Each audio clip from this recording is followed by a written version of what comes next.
मित्रांनो, माझा एक मित्र आहे की तो मला म्हणला की 5 वर्षापूर्वीची गोष्ट आहे की तो मला म्हणला की मी आता कम्प्युटर शिकला असतं तर बरं झालं असतं, मला जरा फायदा झाला असता माझ्या यासाठी. तर मी म्हटलं त्यावेळेस त्याला की तू कम्प्युटर आत्ताही शिकू शकतो, अजूनही वेळ गेलेली नाही. तो म्हणला नाही, आता काही मला गरज लागत नाही.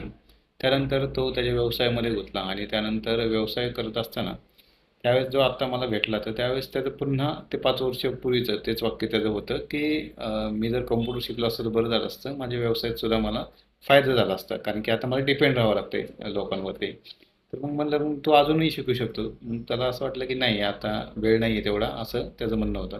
तर अजूनही मला असं वाटतं की 5 वर्षांनी जरी तो भेटला तरी तो त्याचं वाक्य हेच असेल की मी कम्प्युटर शिकलो असतं तर बरं झालं असतं. तर तुमच्या बाबतीतही असं होतंय का, लक्षात घ्या की आपल्याला या आत्ताचं जे जग आहे तर त्यामध्ये डिजिटल साक्षर होणं खूप गरजेचं आहे. आपल्या घरातून एक तरी व्यक्ती असा असावा की तो डिजिटल साक्षर असावा, जेणेकरून तुम्हाला जे काही गोष्टी असतील, ते सगळ्या गोष्टी जर ऑनलाईन होत असेल तर आपल्या घरातील एखादी व्यक्ती जो डिजिटल साक्षर आहे तो तुम्हाला मदत करेल, असं लक्षात ठेवा.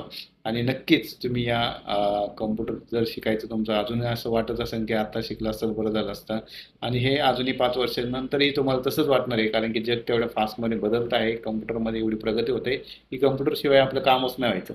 तर तुम्ही लक्षात ठेवा, तुम्हाला जर शिकायचं असेल तर आत्ताच निर्णय घ्या. प्रत्येक 5 वर्ष